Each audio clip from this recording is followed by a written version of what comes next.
Gold spot में आपका स्वागत है। मैं हूं मनीषा गुप्ता और आज बात करेंगे यहां पर दिवाली पे जब अगर आप सोना ले रहे हैं तो रोजाना हम आपको ये बता रहे हैं कि कितने सारे विकल्प हैं यहां पर सोने में निवेश करने के।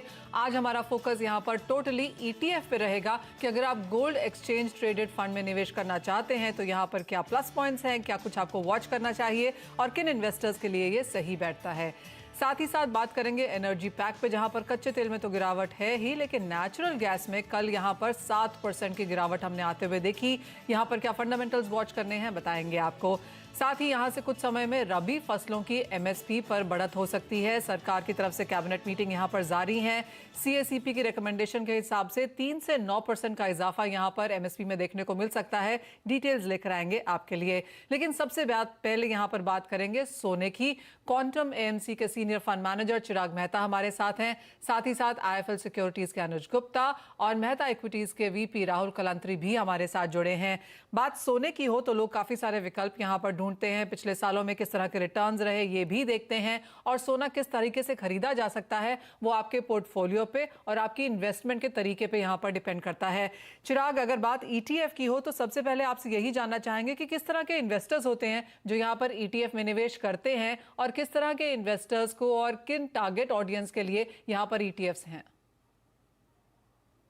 हमने जो पार्टिसिपेशन गोल्ड ईटीएफ्स में आते हुए देखा है वो बहुत ब्रॉड बेस्ड है। Okay. अगर हम देखें तो जो यूजुअली 40s 50s के एज ग्रुप वाले जो भी इन्वेस्टर्स है वो गोल्ड ईटीएफ लेते हैं, या तो फिर गोल्ड म्यूचुअल फंड जो गोल्ड ईटीएफ में इन्वेस्ट करता है उसमें आते हैं। लास्ट 2-3 साल में हमने काफी बड़ा ग्रोथ आते हुए देखा है गोल्ड ईटीएफ्स में। हमने लगभग 10x इंक्रीज देखा है इन्वेस्टर बेस में और गोल्ड ईटीएफ्स। इसका मेन कारण था कि कोविड क्राइसिस के वजह से जो गोल्ड ईटीएफ के फायदे हैं वो उभर के आए और उस वजह से हमने पार्टिसिपेशन बहुत बड़ी तेजी से बढ़ते हुए देखा। तो उसमें यंग इन्वेस्टर्स जो पहली बार अपना demat account, trading account open कर रहे थे और इन स्टॉक्स में इन्वेस्ट कर रहे थे, उन्हें भी गोल्ड इजीली उसी डीमैट अकाउंट में लेने का एक फायदा मिल गया। सो जो यंग जनरेशन है जो फिजिकल गोल्ड में इतना इन्वेस्ट नहीं करते हैं वो गोल्ड ईटीएफ्स में इजीली इन्वेस्ट कर सकते हैं, क्योंकि पोर्टफोलियो के अंदर इक्विटीज है, गोल्ड है, सो एक ही साथ उनको एक्सपोजर मिल जाता है। सो ओवरऑल बहुत ही ब्रॉड बेस्ड पार्टिसिपेशन है। Okay. और बिगेस्ट जो सबसे बड़ा फायदा गोल्ड ईटीएफ का है कि उसकी रीच बहुत ज्यादा है। अभी स्टॉक एक्सचेंज टर्मिनल्स काफी टियर 2 टियर 3 सिटीज में भी हैं और वहां पे इजीली कोई भी गोल्ड बाय कर सकता है इफेक्टिवली गोल्ड ईटीएफ के थ्रू। सो रीच काफी बड़ी है, ब्रॉड बेस्ड पार्टिसिपेशन है और उसके वजह से हम ग्रोथ आते हुए काफी सिग्निफिकेंटली देख रहे हो लास्ट 3 इयर्स। सो जैसे मैंने कहा 4 लाख इन्वेस्टर्स थे गोल्ड ईटीएफ में अप टिल 2019 और अभी अराउंड 45 लाख इन्वेस्टर्स है in gold ETF currently. So overall बहुत बड़ा ग्रोथ हमने आते हुए देखा है, not only in terms of flows AUM but in number of investors in participation.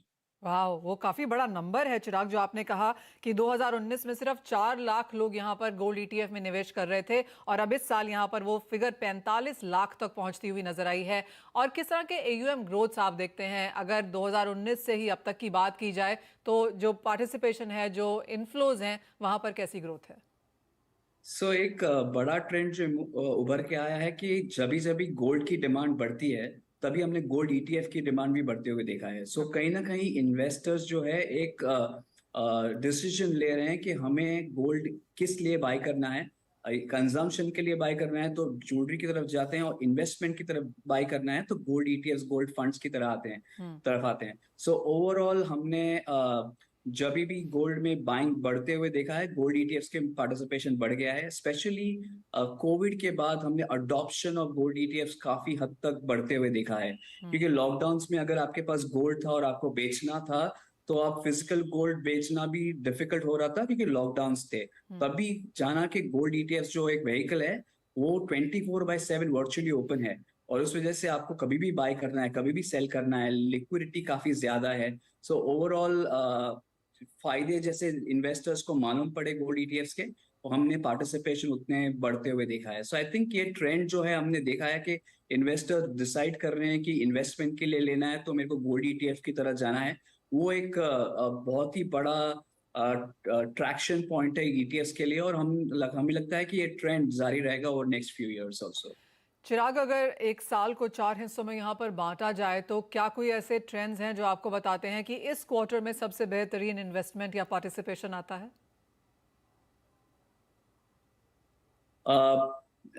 अगर दिवाली देखें या एनी ऑस्पिशियस डे देखें, तभी भी हमने काफी बड़ी इंक्रीज देखी है, वॉल्यूम स्पाइक हो जाते हैं, फ्लोज इंक्रीज हो जाते हैं। सो ओवरऑल धनतेरस हो, अक्षय तृतीया हो, कोई भी बड़ा मौका हो गोल्ड बाय करने के लिए, आई थिंक एक सिलेक्ट क्लास ऑफ इन्वेस्टर्स हैं जो गोल्ड ईटीएफ ही बाय करते हैं और अक्यूमुलेट करते हैं गोल्ड ईटीएफ में। और जब भी उनको कन्वर्ट करना हो, कोई बड़ी ज्वेलरी लेनी हो, तो तभी वो गोल्ड ईटीएफ से कन्वर्ट करके गोल्ड ज्वेलरी बाय करते हैं। जो अक्यूमुलेशन के लिए बहुत ही अच्छा तरीका है, पोर्टफोलियो एलोकेशन के लिए बहुत ही अच्छा तरीका है। सो एक एक जो इन्वेस्टर्स इनके फायदे जानते हैं, वो अब गोल्ड ईटीएफ में इन्वेस्ट करते हैं, अक्यूमुलेट करते हैं, और over a period of time अगर उनको फिजिकल बाय करना है तो over a period of time वो जाके बाय करते हैं। सो एक जो वैल्यू चेन क्रिएट करता है from efficiency, accumulation and consumption, वो एक बहुत अच्छी तरह से हम देख रहे हैं उभर के आ रहा है, और आगे भी जाके आई थिंक वो ट्रेंड जारी रहेगा। एब्सोल्युटली। अच्छे खासे नंबर्स हमने यहाँ पर बनते हुए देखे हैं, चाहे वो एयूएम ग्रोथ है या पार्टिसिपेंट्स के नंबर्स हैं, सभी यहाँ पर काफ़ी पॉजिटिव हैं। अगर पिछले एक साल की बात की जाए, और ये सवाल आपसे है राहुल, अंतर्राष्ट्रीय बाजारों में तो एक नेगेटिव ट्रेंड देखने को मिला है डॉलर टर्म्स में, लेकिन भारतीय बाजारों में रुपए डेप्रिसिएशन को गिनते हुए पिछले एक साल में हमने भारतीय बाजारों में 6% का इजाफा यहाँ पर सोने में आता हुआ देखा है। आपको क्या लगता है, जिस तरह की खरीदारी बाजार फिलहाल यहाँ पर कर रहा है, एक्सपेक्टेशंस काफ़ी हाई है इस क्वार्टर से, कैसा रह सकता है आने वाला एक क्वार्टर से 3 क्वार्टर्स, आगे क्या एक्सपेक्टेशंस हैं? थैंक्स मनीषा। हमें लगता है कि ये वाला क्वार्टर, आने वाले नेक्स्ट क्वार्टर भी टिल द मार्च, हमें लगता है गोल्ड के लिए एक पॉजिटिव रहेगा। बट जिस हिसाब से हम देख रहे हैं कि अंतर्राष्ट्रीय मार्केट में जो फेड के मिनट्स और इंटरेस्ट रेट हाइक की वजह से ऊपरी लेवल पे हर बार इंटरनेशनल मार्केट में प्रेशर बनते हुए दिख रहा है, उसकी वजह से हमारे घरेलू मार्केट में भी हम बहुत बड़ी तेजी देख नहीं पा रहे हैं। तो हमें लगता है कि फर्स्ट क्वार्टर जो रहेगा अभी दिसंबर मंथ तक, तब तक एक सिल्वर एक रेंज बाउंड में रहना चाहिए। बट जनवरी के बाद हमें लगता है कि गोल्ड के अंदर एक बहुत बड़ी तेजी बन सकती है, जो कि फिर से $1850 इंटरनेशनल मार्केट में, और घरेलू मार्केट में देखें तो हम फिर से 54,000 55,000 के लेवल देख पाएंगे। ओके। और इसी के साथ चांदी कैसे देखते हैं आप राहुल? बिकॉज यहाँ पर लोगों ने, निवेशकों ने ज़्यादा भरोसा जताया है, ज़्यादा पोर्टफोलियो एलोकेशंस की बात भी करी है, यहाँ पर किस तरह के रिटर्न्स एक्सपेक्टेड हैं? हाँ, चांदी में हम गोल्ड से ज्यादा बुलिश है। लास्ट टाइम भी हमने कहा था कि $18 एक मेजर सपोर्ट पॉइंट बनते हुए दिख रहा है। लास्ट वीक भी हमने देखा कि $18 का सपोर्ट लेके वापस से जंप करते हुए दिख रहा है। तो हमें लगता है कि सिल्वर ज्यादा बुलिश है गोल्ड के अगेंस्ट में, बिकॉज लास्ट एक साल की बात करें तो सिल्वर में हमने करीबन 23% का फॉल देख चुके हैं ऑलमोस्ट। तो हमें लगता है कि सिल्वर में एक बहुत जबरदस्त तेजी बन सकती है, और यदि एक बार ये 22.40 के डॉलर का अगर क्रॉस कर लेता है तो देर इज नो लिमिट। हमें लगता है $27-28 तक के भी लेवल आने वाले कुछ समय में देखने मिल पाएंगे। तो हमें लगता है कि ये जो for the Diwali peak we are suggested कि सिल्वर में जरूर बाइंग अपॉर्चुनिटी देखना चाहिए। This is the good time कि आप सिल्वर को एक्यूमुलेशन करना चालू कर सकते हो। ऑलराइट, सोना तो खरीदना ही है, साथ में चांदी पर भी ध्यान रखें। यहाँ पर भी एक्यूमुलेशन स्ट्रैटेजीज अच्छी खासी बनती हुई नजर आ रही हैं। चिराग, एक सवाल जो मेरे दिमाग में आ रहा है वो ये कि जी हाँ, लोग खरीदते हुए हैं ही, जैसे आपने कहा कि पार्टिसिपेशन भी लगातार बढ़ता हुआ नजर आ रहा है। अगर हम ओवरऑल एक एवरेज होल्डिंग देखें यहाँ पर इन्वेस्टर्स की, तो कितनी लंबी वो आती हुई आपको नजर आती हैं? कब यहाँ पर निवेशक रिडेम्पशन करते हैं, और आप क्या राय देंगे, कितना लंबा यहाँ पर होल्डिंग पीरियड या एसआईपी इन्वेस्टमेंट्स रहने चाहिए?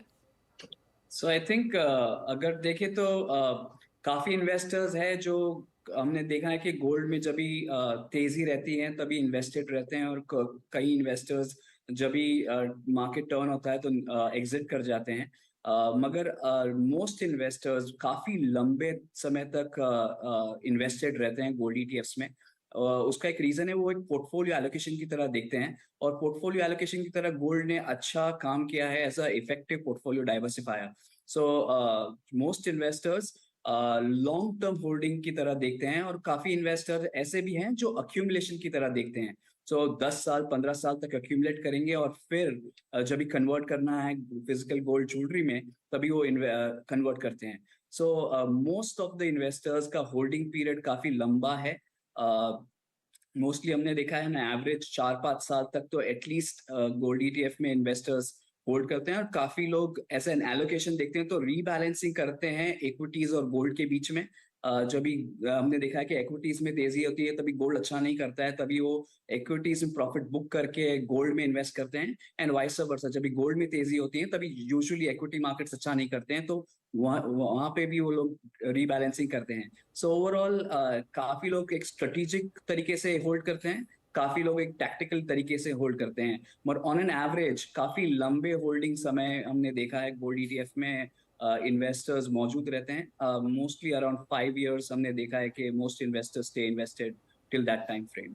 ऑलराइट, यानी कि 4-5 साल तक के निवेश यहाँ पर हमने इजीली आते हुए देखे हैं, और उसके बाद भी यहाँ पर रीबैलेंसिंग ट्रेंड्स आज बाजार में देखते हुए नजर आए हैं। क्लियरली गोल्ड ईटीएफ्स में अच्छी खासी बढ़त यहाँ पर देखने को मिली है, और एक और मौका जहाँ पर आप सोने में यहाँ पर निवेश करके काम कर सकते हैं। बहुत शुक्रिया चिराग साथ जुड़ने के लिए और गोल्ड ईटीएफ के तमाम पहलुओं पर हमारे दर्शकों से बात भी करने के लिए। इसी के साथ एक ब्रेक के लिए रुकेंगे, जब लौटेंगे तो यहाँ पर बात करेंगे बाकी कमोडिटीज की, एग्री पर भी देंगे एक ध्यान।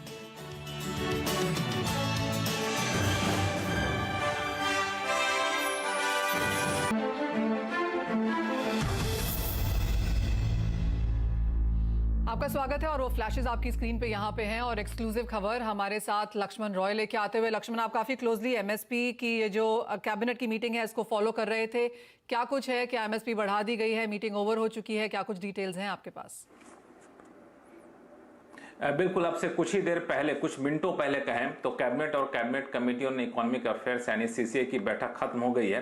हालांकि इस बैठक में क्या फैसले लिए गए इसके औपचारिक ऐलान आपको 1 बजे किए जाएंगे, लेकिन जो मुझे सूत्र बता रहे हैं उसके मुताबिक कैबिनेट ने एक बड़ा फैसला लिया है और रबी फसलों की एमएसपी यानी सरकारी खरीद की कीमत बढ़ाने का फैसला लिया है। रबी फसलों में 6 फसल खासतौर से काफी महत्वपूर्ण होते हैं, उसकी एमएसपी सरकार ने बढ़ाने का फैसला लिया है, और सीएससीपी के सिफारिश को आधार मानते हुए सरकार ने एमएसपी बढ़ाने का फैसला लिया है। 3% से लेकर 9% तक बढ़ोतरी की गई है, और ये 2023-24 मार्केटिंग सीजन के लिए होगी। और बता दूं कि अभी जो एमएसपी थी गेहूं की 2015, बार्ली की 1635, चना की 5230, मसूर की 5500, सरसों 5550 और सनफ्लावर के 5441 रुपए प्रति क्विंटल एमएसपी थी। और पिछली बार सबसे ज्यादा मसूर और सरसों में बढ़ोतरी की गई थी, करीब 400 रुपए प्रति क्विंटल की। तो माना जा रहा है कि इस बार भी सरकार दालों के एमएसपी में शायद सबसे ज्यादा बढ़ोतरी करते हुए दिखे। हालांकि किस कमोडिटी में कितनी बढ़ोतरी की गई है ये आपको 1 बजे पता चल जाएगा, लेकिन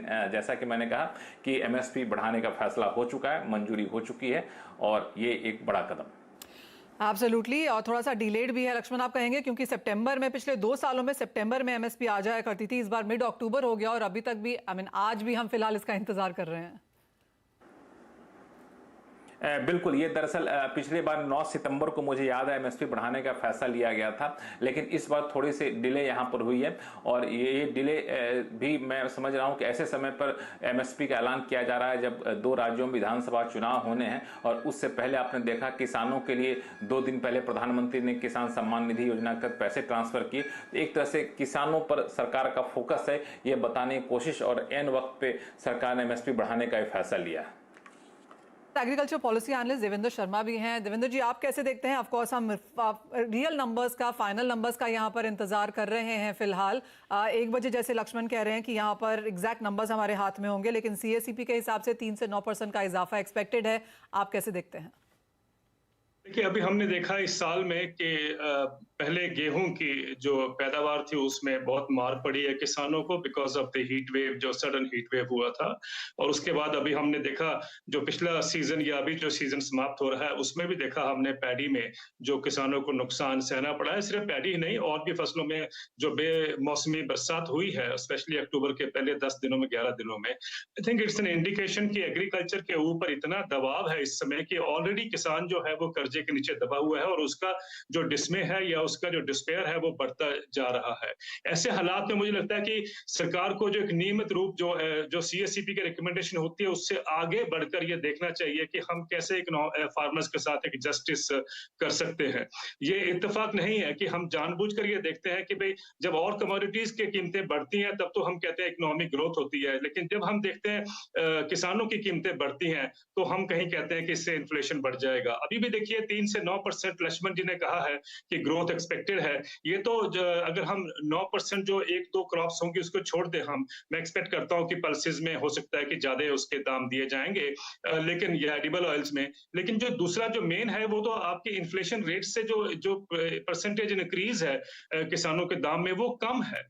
और ये कब तक, ये इसका मतलब कि किसान जो है वो नेगेटिव जो हर साल वो देखता आ रहा है, उसको नुकसान होता जा रहा है। That is why I always said कि जब फार्मर खेती में जाता है उसको ये पता ही नहीं चलता है कि actually he is cultivating losses. और ये हमारे सामने है कि अभी अगर हम 3 से 9% बढ़ाते हैं तो मेजॉरिटी पॉपुलेशन को इन्फ्लेशन के करके जिस रेट से चल रहा है, देवेंद्र जी, वही मेरा आपसे दूसरा सवाल भी था जो ज्यादा टेक्निकल है, वो ये कि अगर हम सरसों की पिछले साल की एमएसपी देखें तो वो 5050 के आसपास है। सरसों के फिलहाल के भाव यहाँ पर 6200-6500 के आसपास हैं, जो कि एमएसपी के काफी ऊपर हैं। और ये यूजुअली होता है कि बुआई के टाइम पर एमएसपी भी बढ़ती है, भाव भी ऊपर रहते हैं, लेकिन बाद में जब तक हार्वेस्ट आता है भाव काफी गिर जाते हैं। हमने ये खरीफ में भी होते हुए देखा। ये आपने बिल्कुल ठीक कहा। और भी आप देखिए, जब दालों को दाम मिलने होते हैं तो उस समय हमारे देश में इंपोर्ट्स भी आ जाते हैं, जिससे प्राइसेस और भी कम हो जाते हैं। तो मिला जुला असर ये है कि हम कोशिश करते हैं कि प्राइसेस हमारे जो किसानों को मिलने हैं वो दाम कम रहें, और रिजल्ट ये है कि एग्रीकल्चर का डिस्ट्रेस जो है वो बढ़ता जा रहा है। कहीं ना कहीं मुझे लगता है कि स्टेज ऐसी आ गई कि हमें डायनेमिक प्राइसिंग एग्रीकल्चर में लानी चाहिए। जो सर्ज प्राइसिंग हम बाकी कारों को, टैक्सियों को, हवाई जहाज के जो एयरलाइंस है उनको हम देते हैं, अलाउ करते हैं, मुझे लगता है कि वो अब एग्रीकल्चर में भी आनी बहुत जरूरी है। अगर ये नुकसान मैं देवेंद्र जी हुआ आपके पास, देवेंद्र जी माफी चाहती हूँ रोकने के लिए, लेकिन लक्ष्मण हमारे साथ अभी भी हैं और उनके पास शायद ये लिस्ट आ चुकी है कि किसमें कितनी एमएसपी बढ़ी है। उसके बाद आपका एक व्यू लेंगे। लक्ष्मण जी, क्या कुछ है इन्फॉर्मेशन आपके पास अब यहाँ?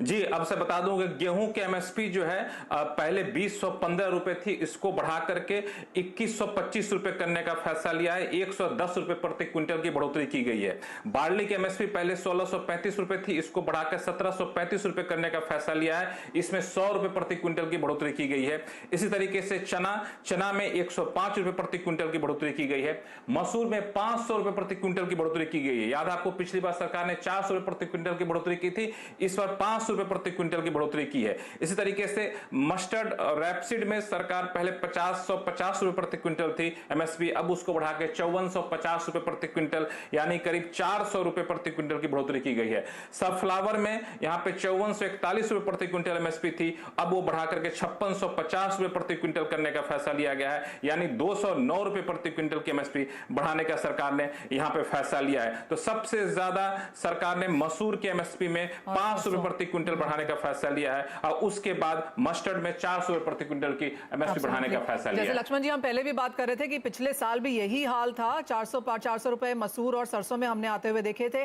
वही एग्जैक्टली हाल इस बार भी है। तो सरकार काफी क्लियर है यहाँ पर कि दालों, खाने के तेलों में, और सरसों क्योंकि यहाँ पर एक इंडिजिनस भारतीय फसल है तो सरसों को ऑफकोर्स यहाँ पर काफी ज्यादा सपोर्ट देखा हुआ है। क्लियरली ये एक्सक्लूसिव खबर, एक्सक्लूसिव नंबर सबसे पहले आप CNBC आवाज पर यहाँ पर देख रहे हैं। देवेंद्र जी, आप कैसे देखते हैं? क्लियरली जैसा कि एक्सपेक्टेड था, मसूर और सरसों जहां पिछले साल भी तवज्जो थी वो यहां पर कैरी फॉरवर्ड की गई है।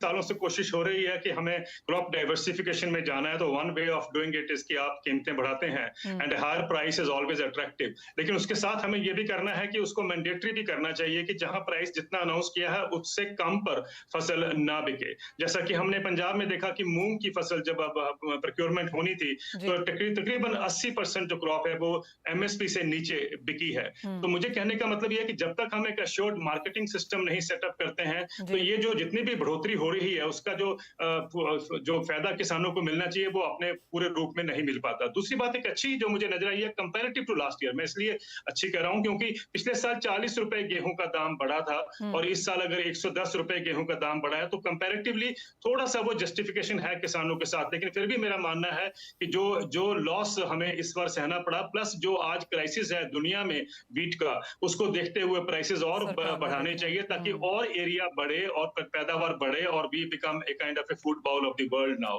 तो उसको देखते हुए मुझे लगता है कि we have to be doing a justice to the prices that the farmers deserve. Alright, यानी कि एमएसपी की जो बढ़त है वो तो काफी अच्छी हुई है, और जैसे कहा गया 100 रुपए की बढ़त बार्ली और गेहूं में है, उड़द में भी 100 से ऊपर ही है, और 400-500 रुपए मसूर और मस्टर्ड, यानी कि एमएसपी में प्रॉब्लम नहीं है। लेकिन जैसे देवेंद्र जी ने कहा कि assured marketing system and ensuring कि ये भाव किसानों तक पहुंचे जब हार्वेस्ट बाजार में आए, वो ऑफकोर्स यहाँ पर देखना होगा।